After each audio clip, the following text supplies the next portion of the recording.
Hello दोस्तों, नमस्कार। Study with genius में आप सभी का स्वागत है। साथियों, क्लास 12th में जो है हमारा केमिस्ट्री का सेशंस चल रहा था। इससे पहले एक क्लास कंप्लीट हो चुकी थी। उसमें हमने विलियन के नॉर्मल क्वेश्चंस पे बात की थी, जिसमें विलियन किसे कहते हैं, विलायक किसे कहते हैं। मैंने एक ट्रिक के माध्यम से आप लोगों को विलायक और विलय की एक नॉर्मल डेफिनेशन से भी बताई थी। कैसे आप लोगों को मैंने बताई थी कि 1, 2, 3 और 4, अर्थात इसमें 4 वर्ड्स होते हैं। विलय में 3 वर्ड्स होते हैं। मीन्स जिसके जितने ज़्यादा वर्ड हैं वो उतनी अधिक मात्रा में होगा, और जिसके जितने कम वर्ड्स होंगे वो उतनी कम मात्रा में होंगे। यहाँ से आपको विलियन, विलायक और विलय क्लियर हो गए थे। उसके बाद नेक्स्ट हमने पढ़ा था विलियन कितने प्रकार के होते हैं सांद्रता के आधार पर, जिसमें हमने पढ़ा था अति संतृप्त, असंतृप्त, है ना, साथ साथ असंतृप्त, अतिसंतृप्त, संतृप्त, सांद्र और तनु विलयन, ये पढ़ा था। और उसके बाद जो है तीनों चारों की डेफिनेशंस मैंने बताई थी। पहले सांद्र विलयन की मैंने एक चार्ट के माध्यम से समझाया था कि इसमें क्या होगा, विलय हमारा होगा, अगर मैं इस तरह का तीर बनाता हूं मतलब ये मात्रा में ज़्यादा होगा। विलायक जिसमें कम होगा हम उसे क्या कहेंगे, हम उसे कहेंगे विलय ज़्यादा, विलायक कम, सांद्र। जिसमें विलय कम, विलायक ज़्यादा, हम उसे कहेंगे तनु। जो पूर्ण रूपेण घुल चुका है, अब आगे घुलने की क्षमता नहीं रखता, उसे हम कहेंगे संतृप्त। इसके ऊपर की पोजीशन कि हम और घोल सकते हैं, घोलने के चांसेस हैं, उसे कहेंगे असंतृप्त। ऐसी स्थिति जिसमें कि कुछ और घोला नहीं जा सकता, हम ऐसी स्थिति को कहेंगे अति संतृप्त। इसके साथ साथ यहाँ पर हमारा एक सेशंस कंप्लीट हो चुका था। हमने बहुत डिटेल में जो है शांतिपूर्वक तरीके से जो है इसको क्लियर किया था। फिर नेक्स्ट जो है आज का क्वेश्चंस आज का ये है कि सांद्रता के आधार पर विलयन को प्रदर्शित करने की विधियां लिखिए। तो साथियों, सांद्रता का मतलब क्या होगा? सांद्रता का मतलब हमने समझा था नॉर्मल वर्ड में, हमने देखा था एक तो होगा हमारा विलय, है ना, और एक होगा हमारा विलायक। तो हमें सांद्रता के आधार पर क्या करना है, ये जो हमारा विलय है या यह जो हमारा विलायक है, इन दोनों का हम कंपैरिजन करेंगे कि कौन ज़्यादा है, किस स्थिति में कौन कम है। अगर हम इस तरह का कंपैरिजन अगर कर देते हैं तो क्या होगा, इस तरह के कंपैरिजन में हमको पता चल जाएगा कि हमारे विलयन में जो है विलायक कितना है और विलय कितना है। उससे हमारा ये डाउट्स जो है क्लियर हो जाएगा। अगर इस तरह से देखा जाए साथियों, नॉर्मल व्यू में अभी लिखना नहीं है अपने को, केवल समझना है आप लोगों को। नॉर्मल व्यू में देखा जाए तो एक होगा हमारा प्रतिशतता के आधार पर। अगर हम प्रतिशतता के आधार पर अगर देखें, है ना, एक बार हम क्या करेंगे, विलय का द्रव्यमान बटे विलायक का द्रव्यमान कर सकते हैं ना। हम क्या कर सकते हैं, एक विधि में हम क्या ले लेंगे, दोनों के द्रव्यमान को ले लूं मैं। हम जब प्रतिशत निकालना चाहें कि कौन कितने प्रतिशत है विलयन में, तो इस तरह से हम उनके द्रव्यमान का कंपैरिजन कर सकते हैं। हम दूसरा कर सकते हैं कि हम द्रव्यमान को ले लें और बटे में हम ले लें जो है द्रव्यमान और आयतन को ले लें। तीसरा, अगर इसी कंपैरिजन में अगर बात की जाए,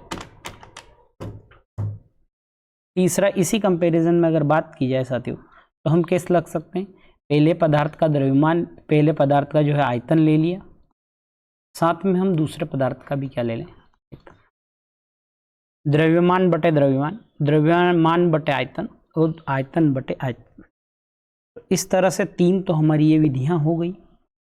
चौथी विधि हमारी ये हो जाएगी साथियों, क्या हो सकती है, फोर्थ हम किस तरह से निकाल सकते हैं, अगर हम सोच सकते हैं, अगर हम विचार करें एक बात पर, तो हम कर सकते हैं मोलों की संख्या पर।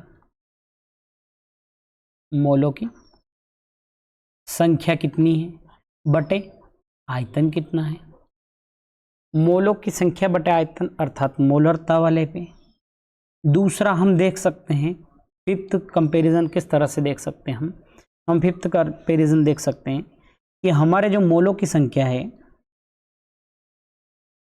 मोलों की संख्या में हमने यहाँ एक बार आयतन ले लिया, हमें एक बार क्या ले लेंगे, द्रव्यमान ले लिया, तो ये कहलाएगा हमारा मोललता। सिक्स तरीका जो है हमारा वो ये होगा साथियों कि हम क्या कर रहे हैं कि मोलों की संख्या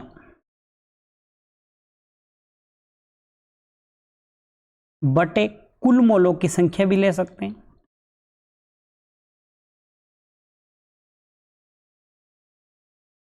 अर्थात हमने क्या करा, छठी विधि, इसे हम मोल प्रभाज कहेंगे, इसे एनसीईआरटी मोल अंश कहती है। क्या कहती है एनसीईआरटी? मोल अंश कहेगी। ठीक है, यहां से मोलरता, मोललता, मोल प्रभाज, और फिर साथियों अगर हम कहें कि विलायक जो है हमारा या विलय जो है हमारा बहुत ही सूक्ष्म मात्रा में है, और विलायक जो है हमारा या विलियन की सांद्रता अगर को पार्ट्स पर मिलियन अर्थात एक हिस्सा किसमें, मिलियंस अर्थात लाखों में, अर्थात 1 मिलियन अर्थात 10 लाख 10 लाख के आसपास अगर देखा जाए तो हम क्या करेंगे, विलय का द्रव्यमान लेंगे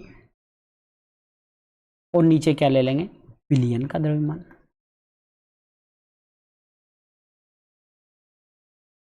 तो ये हो जाएगी इस तरह से हमारा सातवीं विधि। इन 7 तरीकों से जो हम क्या कर सकते हैं, किसी भी विलयन की सांद्रता को व्यक्त कर सकते हैं। एक बार फिर से आप देख लिए, मैंने क्या करा कि किसी एक चीज का द्रव्यमान लिया और साथ में विलयन का द्रव्यमान ले लिया, नंबर 1 तरीका हो गया। दूसरे तरीके में मैंने क्या करा साथियों, दूसरे तरीके में मैंने फिर से उसका द्रव्यमान लिया प्लस कुल आयतन ले लिया। तीसरे में मैंने आयतन प्लस आयतन, चौथे में मोलों की संख्या बटे आयतन, पांचवें में मोलों की संख्या बटे द्रव्यमान, और मोलों की संख्या बटे कुल मोलों की संख्या। इस तरह से 6 विधियां ये हो गई। और 7वीं विधि मैंने लिया विलय का द्रव्यमान और विलयन का द्रव्यमान इंटू 10 की पावर 6 अर्थात 1 मिलियन के रिस्पेक्टिव में लिया। क्यों? क्योंकि विलय मेरा अगर बहुत सूक्ष्म मात्रा में हो तो ऐसी स्थिति में 10 लाख के आसपास उसका जो है हम क्या निकालेंगे, द्रव्यमान निकालेंगे। तो डिटेल्स में पढ़ते हैं साथियों, बने रहिएगा क्लास में एंड तक। पूरा इत्मीनान से जो है हम लोग आज इन सभी चीज़ों को 7 डेफिनेशंस को जो क्लियर करने वाले। अगर ठीक है तो चलते हैं साथियों। पहला जो है हमारा यहाँ से पहला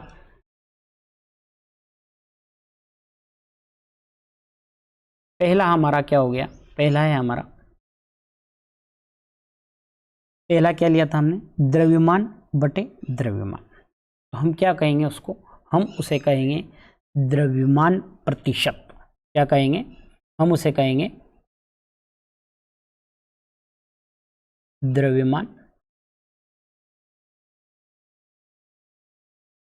प्रतिशत। अब आप लोग जानते हो द्रव्यमान प्रतिशत को हम किस तरह से, W with respect to W, अर्थात हमने क्या करा है, द्रव्यमान के रिस्पेक्ट में द्रव्यमान से जो है क्या किया, उसका कंपैरिजन निकाला। तो इसकी डेफिनेशंस क्या लिखेंगे साथियों हम,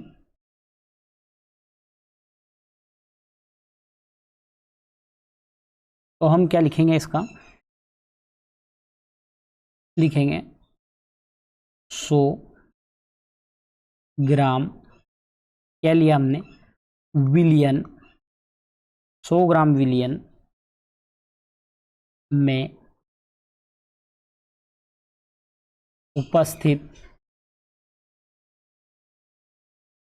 विलय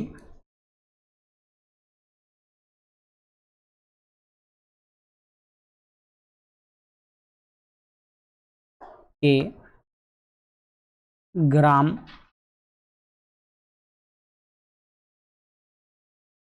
द्रव्यमान को क्या कहते हैं, द्रव्यमान या भार प्रतिशतता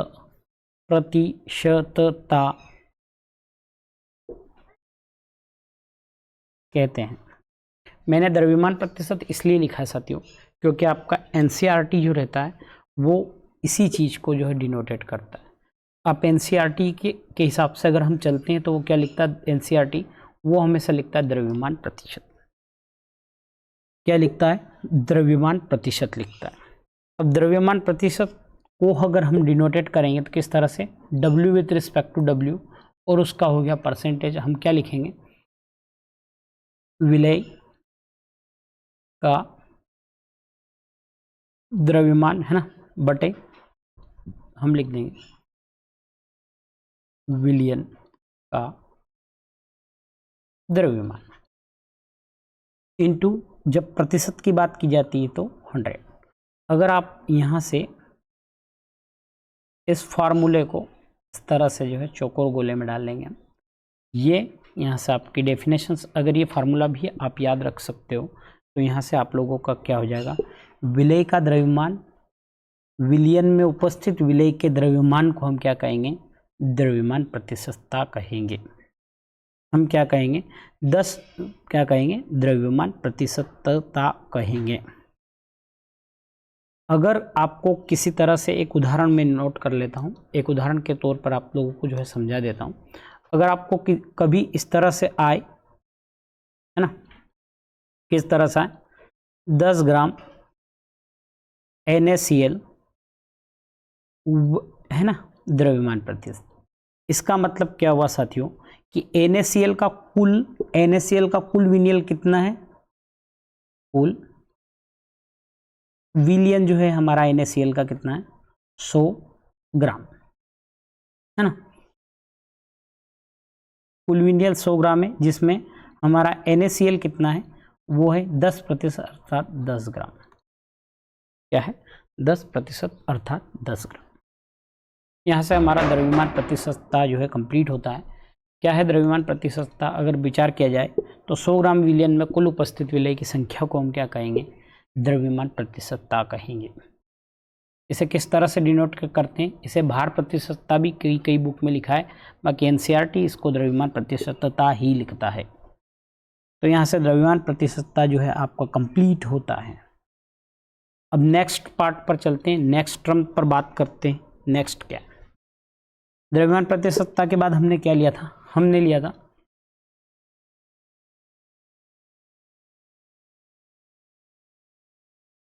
दूसरा लिया था। दूसरा क्या लिया था? मैंने आप लोगों को लिखा था कि हम ऊपर तो क्या ले रहे हैं? वेट ले रहे हैं, और नीचे क्या ले रहे हैं? आयतन ले रहे हैं। तो अर्थात ये क्या हो जाएगा? वेट, ये क्या हो जाएगा? ये हो जाएगा हमारा द्रव्यमान आयतन प्रतिशतता। क्या हो जाएगा? ये द्रव्यमान आयतन प्रतिशतता, और इसे W/V परसेंटेज से जो है हम डिनोटेट करते हैं। किससे? क्यों करेंगे? क्योंकि W वेट का सिंबल से और V किसका है? आयतन का सिंबल है, अर्थात वॉल्यूम्स, वेट पर वॉल्यूम्स। क्या हो गया? वेट पर वॉल्यूम। तो वेट पर वॉल्यूम क्या लिखेंगे हम? इसके डेफिनेशंस अगर मैं आपको लिखता हूं तो क्या लिखोगे आप कि 100 मिलीलीटर, है ना, 100 मिलीलीटर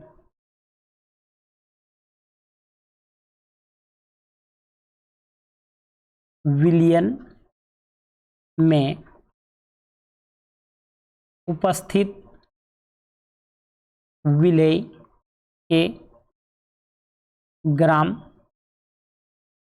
द्रव्यमान भार को द्रव्यमान आयतन क्या कहते हैं?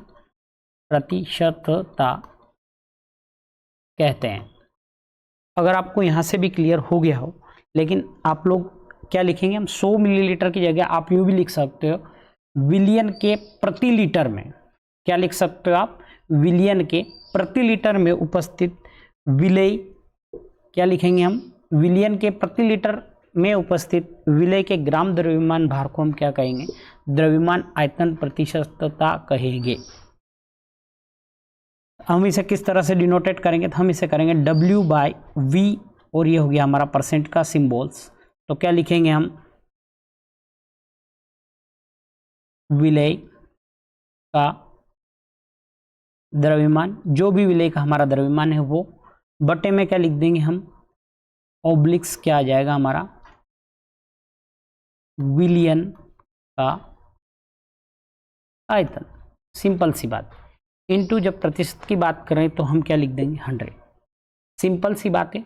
जब मैं बात करता हूं किसकी?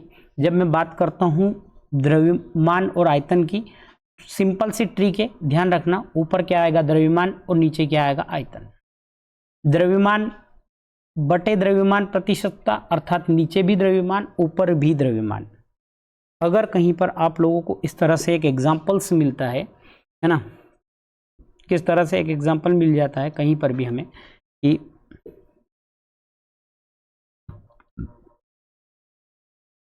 20% NaCl है ना, NaCl का weight with respect to volume percentage है, तो हम क्या कहेंगे? हम कहेंगे कुल विलियन हमारा कितना है? कुल विलियन जो है हमारा वो है 100 मिलीलीटर, है ना, या 1 लीटर। 100 मिलीलीटर या 1 लीटर हमारा द्रव्यमान है और उसमें क्या है? 20 जो है ग्राम क्या है हमारा? NaCl। क्यों? क्योंकि विलय को हम किस में नाप रहे हैं? द्रव्यमान में नाप रहे हैं, और कुल विलयन को हम किस में नाप रहे हैं? आयतन में नाप रहे हैं। तो यहां से आप लोगों को 2 डेफिनेशंस बिल्कुल क्लियर हो चुके होंगे। अब हम तीसरी डेफिनेशंस पे बात करते हैं। अभी तक मेरे हिसाब से आप लोगों को किसी भी प्रकार का कोई डाउट नहीं रहा होगा। अब मैंने 2 पॉसिबिलिटी बताई थी कि द्रव्यमान को द्रव्यमान से नापा, द्रव्यमान को आयतन से नापा, और फिर आयतन को मैं आयतन से नाप रहा हूं। तो मैं क्या कहूंगा? उसको कहूंगा, उस चीज को हम क्या कहेंगे साथियों? उस चीज को हम कह देंगे, थर्ड है हमारा, ये है आयतन प्रतिशतता। अब जब आयतन प्रतिशत है तो अर्थात volume with respect to volume, है ना, आयतन के बटे में फिर से क्या आएगा? हमारा आयतन। अगर मैं इसकी डेफिनेशंस आप लोगों से बनवाता हूं तो मैं क्या कहूंगा कि प्रति लीटर विलियन में उपस्थित, है ना, आप जो मैं लिखता हूं ना, आप ऐसे भी लिख सकते हो, प्रति लीटर, और 1 लीटर में कितना? 100 मिलीलीटर। वो इसलिए लिखवाता हूं कि आप लोगों को उदाहरण में समझ में आ जाए। अगर मैं प्रति लीटर लिखवाऊंगा तो आप लोग जिस तरह से मैं लिखता हूं कि उदाहरण के लिए वॉल्यूम परसेंटेज इतना है, तो आप लोग वहां समझ नहीं पाओगे। इसलिए मैं क्या लिखता हूं? प्रति लीटर विलियन में उपस्थित विलय के आयतन को आयतन प्रतिशतता कहते हैं। क्या कहेंगे हम? प्रति लीटर विलियन या 1000 मिलीलीटर विलियन में उपस्थित विलय के मोलों की संख्या को हम क्या कहेंगे? आयतन प्रतिशतता कहेंगे। और आयतन प्रतिशतता वी रिस्पेक्ट टू वी को, परसेंटेज को हम किस तरह से डिनोटेट करेंगे? हम विलय का आयतन विथ रिस्पेक्ट टू किसका आयतन? विलायक का आयतन, इनटू हम क्या कर देंगे? 100 कर देंगे। साथियों, हमें आप लोगों का मोटिवेशन चाहिए। अगर आप लोग हमारी हेल्प करेंगे तो जो है हम रेगुलरली ही क्लास रिकॉर्ड कर सकेंगे। अगर आप हमारी क्लास को देखते हैं तो प्लीज़ लाइक, शेयर और सब्सक्राइब करें। साथ साथ एक कमेंट करें कि ओके या कुछ भी तरीके से यस सर, कुछ भी आप जिससे हमें डाउट्स जो है हमारे क्लियर होते रहें। उदाहरण के लिए मैं लेता हूँ, है ना, मैं एग्जाम्पल या मीन्स उदाहरण ही है ना। उदाहरण के लिए अगर मैं ले लेता हूँ कि 10% जो है C2H5OH, ये क्या होता है साथियों, ये होता है एथेनॉल। ये क्या क्या कहते हैं इसे, एथेनॉल रहता C2H5OH। ये हम ऑर्गेनिक केमिस्ट्री में जो है इसको डिटेल्स में पढ़ेंगे। अर्थात क्या है ये कुल, अगर कुल हम बात करते हैं कुल आयतन की, तो कुल आयतन हमारा कितना है, कुल आयतन है 100 मिलीलीटर। अब उसमें C2H5OH हमारा एथेनॉल कितना है, वो है हमारा 10 मिलीलीटर। यहाँ से आप लोगों को 3 परिभाषाएं कंप्लीट हो चुकी होगी। 3 परिभाषा हमने क्या क्या पढ़ा है, हमने पढ़ा द्रव्यमान प्रतिशतता, द्रव्यमान आयतन प्रतिशतता, और तीसरा पढ़ा हमने आयतन प्रतिशतता। अगर मैं ये फॉर्मूले आप लोगों को नोट करवाता हूँ, इन फॉर्मूले के माध्यम से भी ये सारे क्वेश्चंस जो है आप लोगों के बन जाएंगे। अगर आप ईमानदारी से इन फार्मूलों को ही केवल याद रखते हो, तो यहाँ से आप लोगों को जो है फार्मूले याद रखने मात्र से जो है आपके क्वेश्चंस कंप्लीट क्लियर हो सकते हैं। अगर यहाँ से ओके हो गया हो तो हम अगले पेज पर बढ़ते हैं। आप लोगों को जिनको भी नोट्स प्रिपरेशन करना है, वो आप लोग या तो ये पूरा चैप्टर कंप्लीट होने के बाद हमारे टेलीग्राम चैनल पे मिल जाएगा, लेकिन इस तरह से अगर आप बनाते हो टेलीग्राम चैनल से PDF डाउनलोड करके, तो मैं मानता हूँ कि वो सही नहीं है। तो आप लोग आपके हिसाब से ही लिखिएगा। अब साथियों, मोलरता और मोललता, ये मोलरता और मोललता का मैंने एक शॉर्ट वीडियो भी डाल रखा है, वो आप देख लेना, आपके सारे डाउट्स जो है क्लियर कर देगा। तो थर्ड हमने पढ़ा था। फोर्थ हमने क्या लिखा था, फोर्थ हमने लिखा था कि मोलों की संख्या बटे आयतन। ध्यान रखिएगा, मोलों की संख्या बटे आयतन को हमने क्या कहा था, हमने कहा था मोलरता। अब मोलरता की बात अगर हम करते हैं तो ये क्या हो जाएगा साथियों, इसमें क्या करेंगे, मोलों की संख्या बटे विलियन का आयतन। तो हम क्या कहेंगे, इसकी डेफिनेशन कैसे कैसे लिख सकते हैं हम, किसी विलियन के 1 लीटर लिख सकता हूं मैं, या लिख सकता हूं उसको 1000 मिलीलीटर। 1 लीटर लिख सकता हूं या 1000 मिलीलीटर में घुले हुए विलेय के मोलों की कुल संख्या को हम क्या कहते हैं, मोलरता कहते हैं। क्या कहते हैं हम उसे, मोलरता कहते हैं। अब अगर इस मोलरता को मैं डिफाइन करता हूं फार्मूले के तहत में, तो इसे कैपिटल M से क्या करते हैं,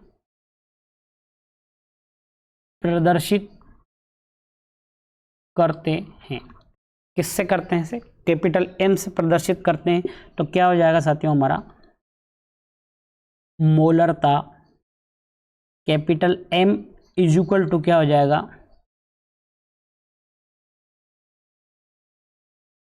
विलेय के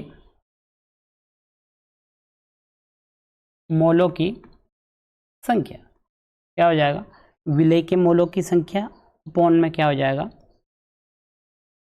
विलियन का आयतन। और विलियन का आयतन हमने किस में लिया है, लीटर में, इंटू 100। किस में लिया है हमने, सॉरी परसेंटेज यहाँ पर है नहीं, तो हम 100 नहीं लेंगे इसमें, क्योंकि परसेंटेज का कोई है नहीं।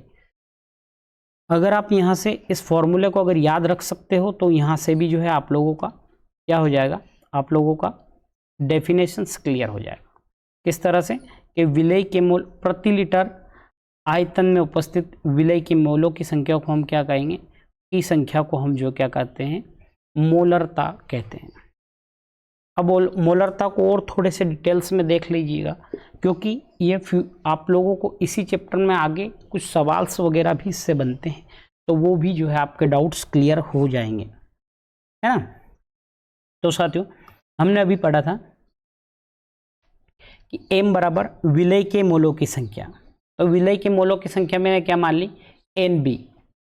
है ना, और कुल वॉल्यूम को मैंने मान लिया ए। ठीक है, इससे पहले थोड़ी सी क्या अवधारणा मान लीजिएगा।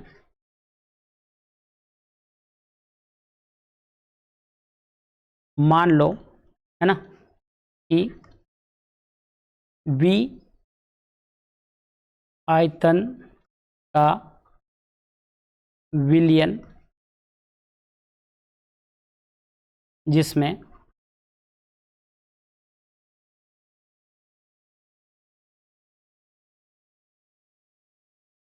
विलय के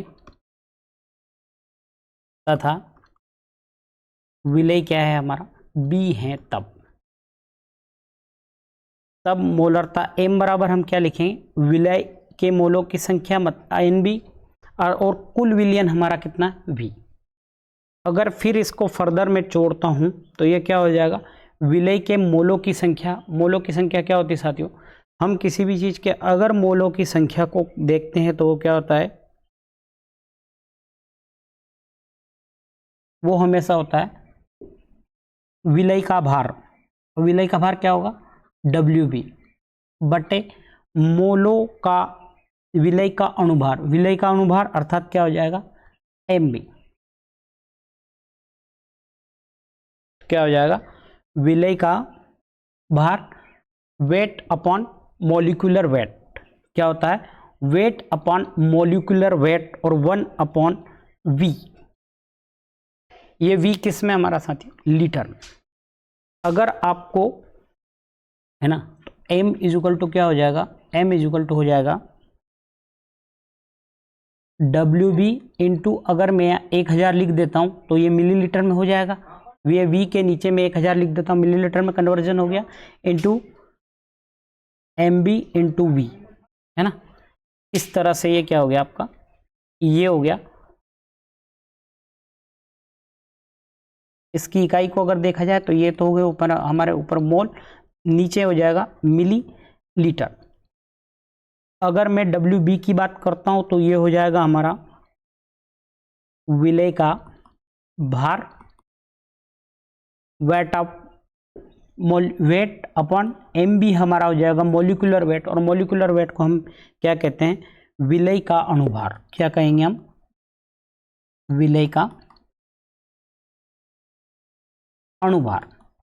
मैं आपको अगले वीडियो में साथियों डिटेल्स में अणुभार किस तरह से निकालते हैं वो भी जो है आप लोगों को समझा दिए जाएंगे, कि वेट तो दिया होता है, मॉलिक्यूलर वेट हम निकालते हैं, वो किस तरह से निकालते हैं। इसके लिए अगले सेशंस में जो है आप लोग मेरे साथ जुड़िएगा, उसमें आप लोगों को जो है इसको डिटेल्स में समझा देंगे। और ये फार्मूला ध्यान रखना, क्योंकि इससे हम सवाल करेंगे। V को तो मुझे यहाँ दर्शाने की जरूरत है नहीं, क्योंकि हम लिख देंगे विलयन का द्रव्यमान। V क्या है हमारा, विलयन का द्रव्यमान है। ठीक है, यहां से आप लोगों को कंप्लीट हो गया। अब मैंने उसके बाद जो है अगले उस पर बात की थी, तो अगला हमने क्या लिखा था। अब क्या होगा साथियों, हमने इसमें क्या करा है, अणुभार बटे अणुभार, और अणुभार के बटे में हमने क्या लिया है, द्रव्यमान, आयतन लिया। अब नेक्स्ट है, अब जो अगला है उसमें मैं ऐसा भी कर सकता हूं कि द्रव्यमान के जो अणुभार है उनके बटे में मैंने क्या ले लिया, फिर से क्या ले लिया, अणुभार मोलों की संख्या के बट्टे में क्या ले लिया मैंने, भार।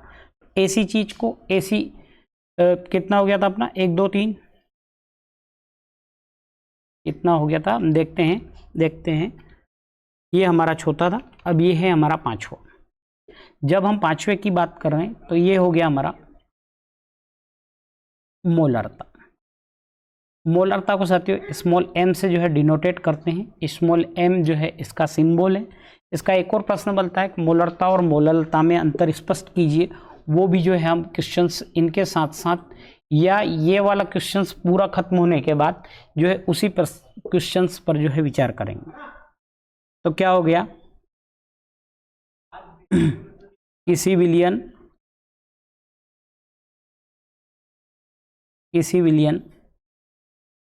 के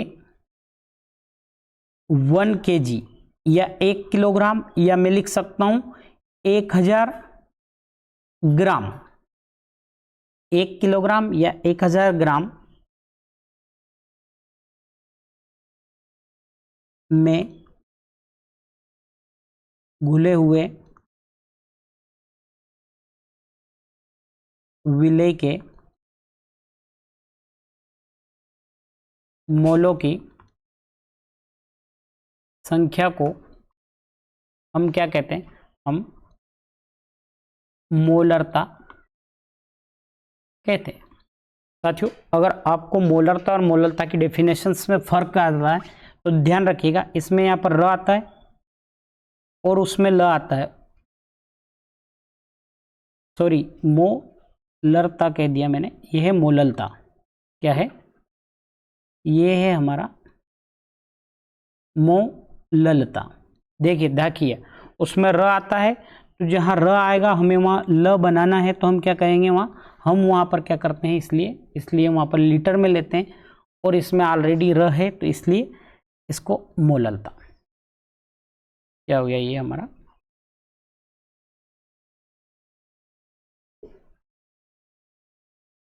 मोललता। और इसे किससे डिनोटेड कर? इसे स्मॉल m से क्या करते हैं? प्रदर्शित करते हैं। एक और सिंबल आप ध्यान रख सकते हो कि किलोग्राम द्रव्यमान की बात होती, इसलिए यहाँ पर इसमें स्मॉल m जो है सिंबल्स का यूज किया जाता है। हम इसे क्या लिख सकते हैं? हम इसे लिख सकते हैं small m is equal to विलेय के मोलों की संख्या बटे, क्या लिख सकते हैं हम? विलेय का,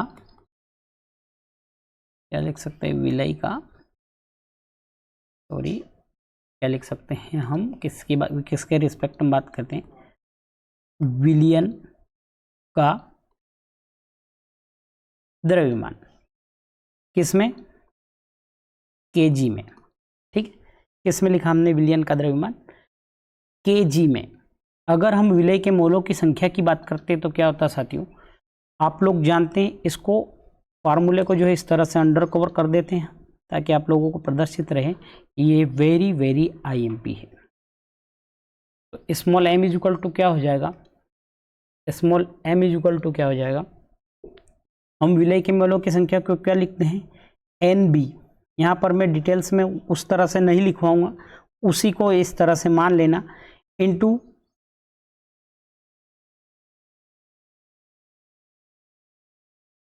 है ना।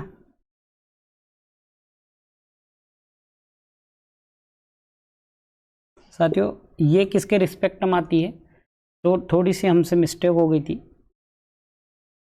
ध्यान रखना।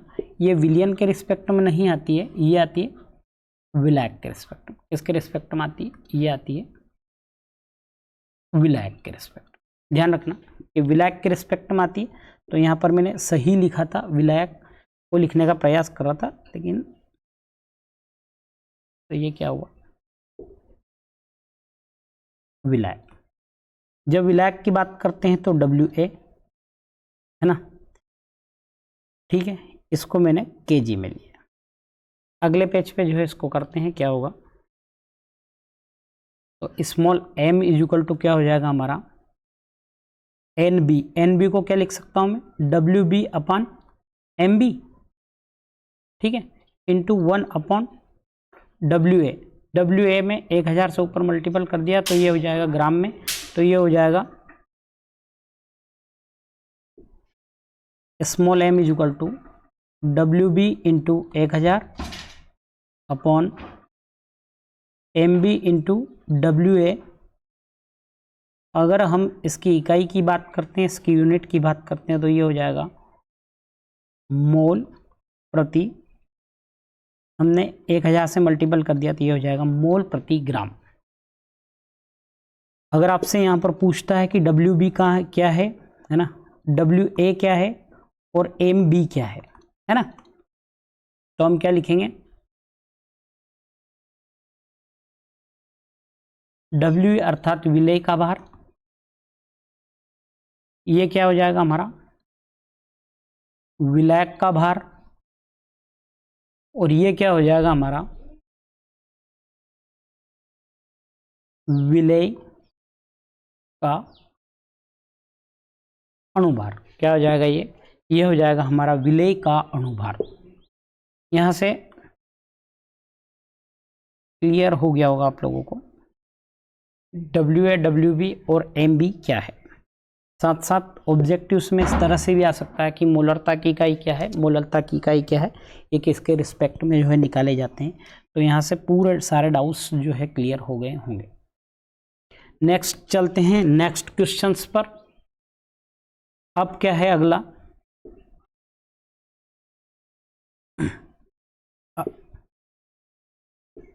अगला पढ़ने साथियों अब टाइम होता है, मिलते हैं अगले सेशंस में।